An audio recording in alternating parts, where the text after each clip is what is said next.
In the news this week, local government minister responded following the vicious tirade against a youth council candidate. Also new policy to reduce private health insurance premiums, but will it mean easier access for young adults in need? And on Western Perspective, the effect of the budget's gold tax to Western Australia.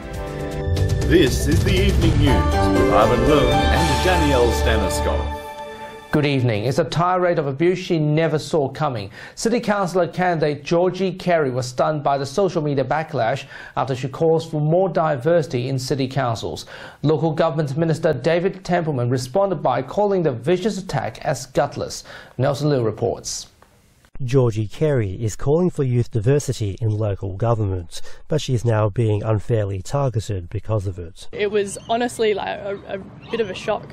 The young town of Mosman Park candidate has been called anti-male and anti-white on social media after sharing an article and calling for more young councillor involvement online. There was lots of comments on the page that it was posted on saying how awful I am. She says it was a personal attack. This entire attack, no one's had a look at any sort of policy platform that I advocate for. It comes after a university study found councillors were typically older men, calling them male, pale and stale.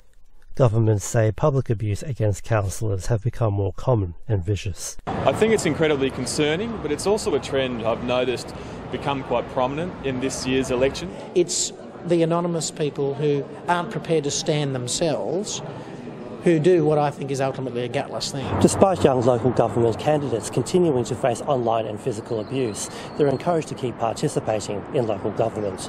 Georgie, I support you. Nelson Liu, WAMN News. Young adults are set to benefit under the federal government's reform to reduce premiums for private health insurance. Reporter Taylor Hanna has more on this. Taylor, the government hopes this will create easier access to joining healthcare.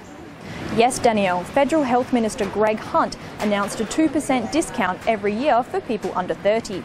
Reaching a maximum of 10%, they are entitled to this until they are 40. The government is working with private health insurers to decrease premium pressures and pass on cost savings to consumers. Health insurance and the cost of healthcare is facing some big affordability challenges at the moment, so this is a great first start to move in a direction which will help make the system more sustainable. The new changes also require insurers to recategorise their policies into 4 different tiered packages, allowing people to make clear and informed choices when joining. But this is just the first step in the biggest health insurance reform in 15 years. Opposition leader Bill Shorten has concerns with insurance prices for families and older Australians. It doesn't appear at first glance that the Turnbull government has given any consideration to relieving the cost pressure on families and people over the age of 30. That's all from me. Back to you. Taylor Hanna reporting. Thanks, Taylor. The Labor Party announced its commitment to allocate $700 million to build the Ellenbrook-Morley railway line. Opposition leader Bill Shorten said WA has not received its fair share of federal funding on infrastructure projects. We're doing this because we are very committed to, on one hand, making sure that Perth has the best possible public transport system.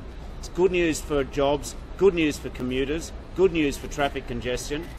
The railway line was proposed under the previous Barnett government, but state Liberals failed to deliver its promise. It is expected that the project will commence in 2019 and be completed by 2022.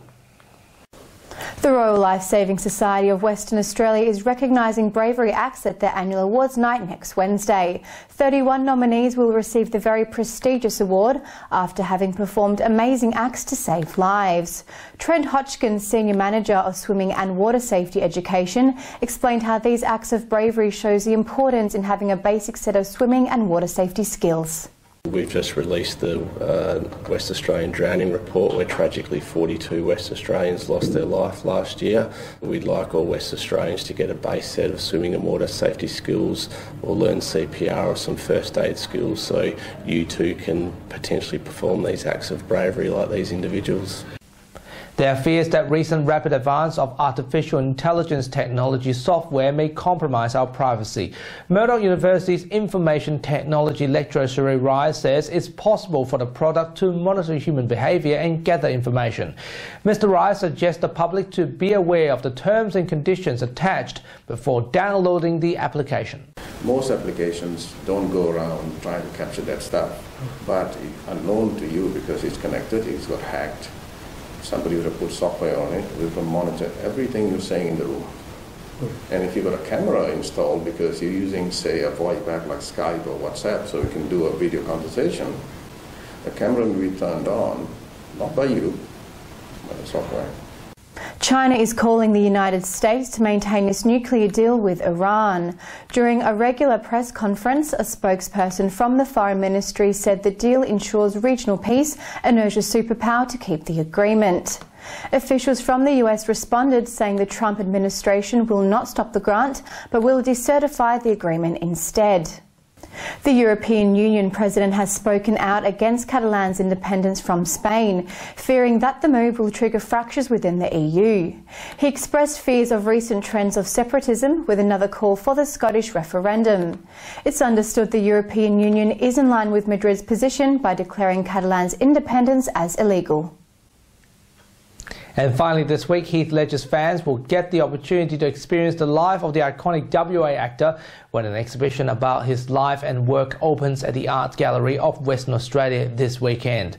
Heath Ledger, Alive in Pictures, will feature objects and photographs from international collections and Ledger's personal archives, tributing the WA actor who passed away 10 years ago in next January. This exhibition has a wonderful array that captures the spirit of a Western Australian that we revere and acknowledge. Visitors will get the opportunity to see the Joker costume from The Dark Knight, iconic shirts of Ennis Del Mar and Jack Twist from Brokeback Mountain, as well as Ledger's Best Supporting Actor Oscar and BAFTA awards.